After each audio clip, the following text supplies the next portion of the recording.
안녕하세요. 투자 쉽게 하자 김필비입니다. 2025년 한국 경제 위기 관세 폭탄으로 시작된다라는 주제로 오늘은 좀 말씀을 드려볼게요. 자, 일단 트럼프가 이제 취임 직후에 이제 관세로 이제 전 세계를 압박하기 시작했습니다. 이건 이제 트럼프가 이제 당선되기 전부터 우리가 알고 있던 사실인데 드디어 중국에 첫 10% 추가 관세를 매기고 있어요. 그러니까 쉽게 말해서 트럼프의 스탠스는 미국에 붙어라 아니면은 미국이랑 붙어라, 이거 둘 중에 하나죠. 그래서 지금 관세를 막 이제 매기려고 하고 있는 상황에 이게 한국 경제 위기를 촉발할 수 있는 굉장히 중대한 상황이어서 이걸 좀 말씀드려 보도록 하겠습니다. 트럼프가 지금 중국에다 10% 추가 관세를 매기기 시작했고 멕시코랑 캐나다는 원래 매기기로 했는데 한 달 정도 유예하겠다, 이런 스탠스로 나온 상황이에요. 중국은 10% 이제 관세 부과가 본격적으로 시작됐는데 이제 관세 전쟁이 본격적으로 시작되고 있는 이런 상황이라는 거죠. 근데 한국이 왜 심각한 상황이냐? 자, 여러분들 일단 이 관세라는 건요, 여러분들 이제 A랑 B 국가가 있다라고 하면은 서로 무역을 하는 과정에서 여기다 세금 붙이는 거, 이 무역 물품에다 세금 붙이는 걸 관세라고 합니다. 근데 우리나라는 세계 10대 수출국에 해당하거든요. 그래서 그 중에 한국이 해당한다라고 하는데 집계 방식에 따라 다르기는 하지만 한국이 수출 의존도가 굉장히 높다라는 거는 이거는 누구라도 알만한 사실이에요. 그래서 수출 의존도가 굉장히 높아서 우리는 수출로 먹고 사는 국가라는 건 누구라도 다 아는 사실인데 수출에 직격탄을 맞을 수 있는 것 중에 하나가 관세입니다. 이건 뒤에서 자세히 말씀드릴 건데 여기서 더 최악인 상황이 뭐냐면은 우리나라의 외환 보유고가 꾸준히 감소 중이라는 거예요. 이게 무슨 상황이지 하실 텐데 우리나라 외환 보유액이 지금 4년 7개월 만에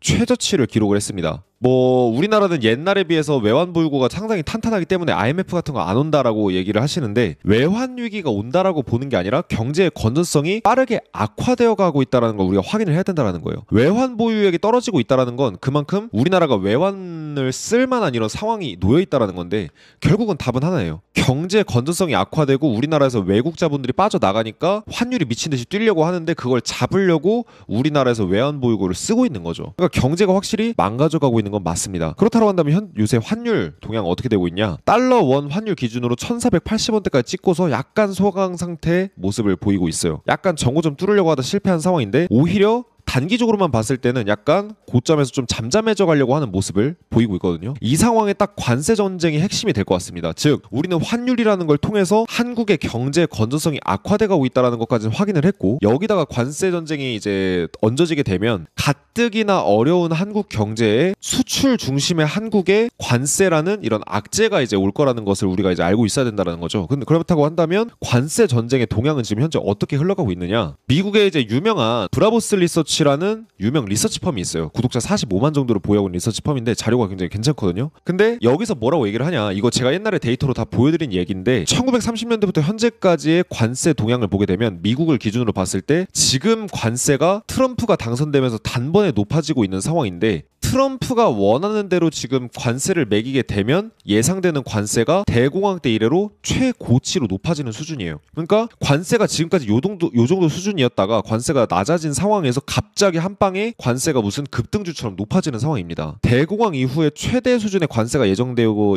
있는 상황이기 때문에 제가 요걸 말씀드리면서 옛날에 어떤 말씀을 드렸냐면 대공황 때 관세를 갑자기 이제 이렇게 올리고 나서 좋은 결과가 없었다. 즉 관세는 경제를 악화시키는 요인이기 때문에 대공황을 촉발시키는 원인 중에 하나다라고 이제 말씀을 드렸어요. 근데 무조건적으로 관세가 높아진다고 해서 대공황이 터지는 건 아닐 수도 있어요. 하지만 별로 좋을 거는 없죠. 왜 그러냐? 자, 관세가 경제에 안 좋은 영향을 주는 이유를 말씀드릴 건데 관세는 둘 중에 하나예요. 결국은 물가를 상승시키거나 수요를 감소시키게 됩니다. 왜 그러냐? 원래 100원 하던 물건이 관세가 붙으니까 어떻게 돼요? 결국은 이 물건을 파는 기업은 이문을 남겨야 되기 때문에 100원에 팔 거를 110원, 120원 이렇게 물건 가격을 높일 수밖에 없어요. 그렇게 되면 어떻게 되냐? 100원 하던 물건이 120원으로 이제 올라가게 되면 사람들이 당연히 100원이었을 때 사던 사람이 120원일 때 안 사는 사람들이 분명 생기죠. 그렇게 되면서 자연스럽게 물건을 사려고 하는 수요가 감소하게 됩니다. 근데 수요가 만약에 감소하지 않더라도 어떻게 되냐? 결국은 물가가 올라가는 결과를 만들어내요. 근데 만약 물가가 올라가게 되면 어떤 결과가 벌어지냐? 1962년부터 현재까지 브라보스 리서치와 블룸버그 데이터를 참고해보면 물가가 상승하게 되면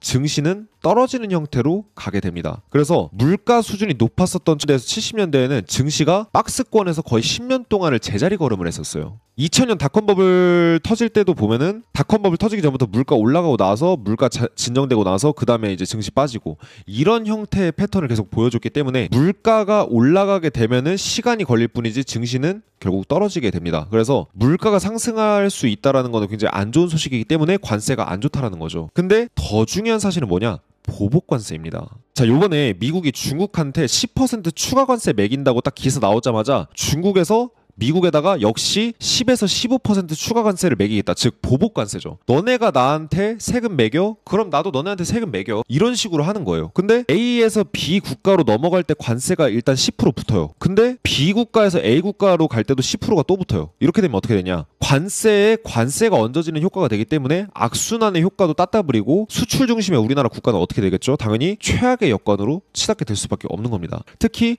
원료 수출 통제라는 여건까지 하나 더 붙였어요. 그러니까 중국은 미국이 추가 관세를 더한 거에 이제 추가 관세를 매기는 거에 더해서 한술 더 뜬 거예요. 한번 너네 어디까지 하나 한번 지켜보자. 이런 식으로 지금 중국에서 나오고 있다라는 겁니다. 아니 근데 미국이나 중국이 우리나라에 관세 매긴 건 아니지 않냐라고 하실 수 있는데 한국은 이 두 국가가 주요 무역 대상 국가예요. 그러다 보니까 중국이나 미국에서 관세가 계속 붙으면서 서로 주고받는 물건이 관세가 붙게 돼서 물가가 올라가거나 마진율이 떨어지게 되면 한국은 그 중간 내지는 완성품을 수출하는 데 있어서 당연히 직간접적으로 악영향을 받게 될 수밖에 없습니다. 그러니까 결론적으로는 여기서 고래 싸움을 벌이게 되면 새우등 터지는 건 우리나라라는 거예요. 결국 한국은 지금 어떤 시나리오가 벌어져도 즉 관세가 높아지면서 뭐 수요가 악화가 되든 물가가 상승을 하든 어떤 시나리오로 가게 돼도 무조건 피해를 보는 입장이라는 거예요. 그럼 우리나라 국민 입장에서 내지는 우리나라 입장에서 뭐 대응이라도 할 거 없나?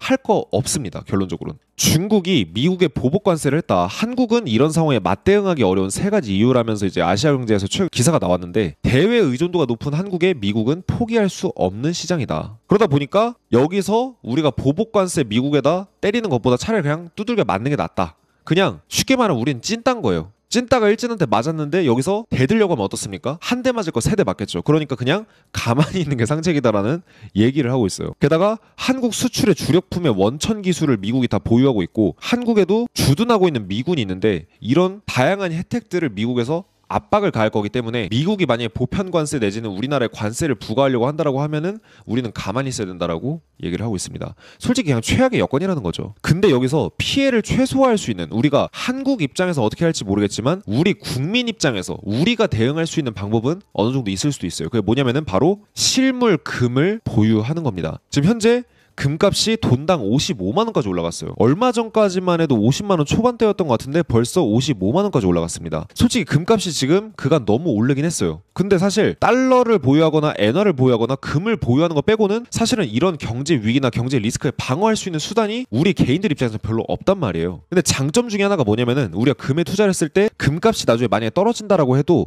환율이 높아지게 되면은 가격이 어느 정도 방어가 됩니다. 왜냐? 금은 국제 시세로 거래가 되기 때문에 달러 기준으로 거래가 되기 때문에 달러 가치가 높아지고 금값이 떨어지게 되면 어쨌든 우리가 금에 투자를 하게 돼도 가격이 한국에서 금을 거래할 때는 방어가 될 수 있어요. 근데 아시겠지만 경제 위기가 터지면 도대체 어떤 일이 벌어질 수 있을지 모르기 때문에 금을 실물로 보유하는 게 저는 제일 안전하다라고 생각을 합니다. 게다가 지난번에도 제가 말씀드렸지만 실물 금을 양도세나 다양한 기타 세금, 뭐 양도소득세, 부가세 이런 전반적인 세금을 다 피해 나갈 수 있는 유일한 방법은 개인과 개인 간의 중고로 금을 사는 방법이에요. 요즘엔 금방금방이라는 어플리케이션으로도 많이 사시거든요. 근데 제일 싸게 살 수 있는 방법은 역시 중고나라, 뭐 이런 이제 다양한 중고 거래할 수 있는 곳에서 실물 금을 사시는 게 가장 싸게 살 수 있는, 그 다음에 업자 마진까지 싹 다 빼서 살 수 있는 좋은 방법이에요. 그리고 지금 현재 전 세계 자산시장 중에서 금만 유독 확실한 랠리를 보이고 있습니다. 그러니까 우린 지금 할 수 있는 게 마땅히 없다라는 거예요. 근데 그 중에 유일하게 대응할 수 있는 자산시장에서 대응할 수 있는 방법은 뭐냐? 달러 엔화 사거나 아니면은 금에 투자하는 방법이 거의 유일하다라는 겁니다. 자, 제가 한국 경제 동향에 대해서 한국 경제가 안 좋아지고 있다라는 걸 강조한다고 해서 제가 한국을 싫어하는 게 아니에요. 저는 한국을 굉장히 애정하기 때문에 이런 영상들을 다뤄오고 있는 겁니다. 하지만 지금 현재 한국은 경제 여건상 굉장히 지정학적으로도 경제적으로도 위험한 상황이에요. 새우등 터지고 있는 한국이 사는 유일한 방법은 국민이 금융 스킬로 최대한 대처하는 것뿐이라고 저는 생각을 합니다. 그래서 국민의 부가 늘어나면 국부가 늘어나지 않아도 국민의 부가 늘어나면 자연스럽게 국부도 늘어나게 마련이겠죠. 근데 지금 국부가 소멸되어 가고 있고 국가의 경쟁력이 약화되고 있는 상황에서 우리가 해결해 나갈 수 있는, 국가를 살릴 수 있는 유일한 방법은 우리가 스스로 계몽을 해서 금융시장에서 최대한 방어를 하는 방법밖에 없습니다. 그래서 함께 우리가 망해가고 있는 한국, 정말 한국을 애국하고 사랑하신다고 한다면 우리가 금융시장에서 이렇게 대처하는 방법들로 한번 생존을 해보는 게 좋은 시도이지 않을까, 이렇게 좀 말씀을 드리면서 마무리 짓도록 하겠습니다.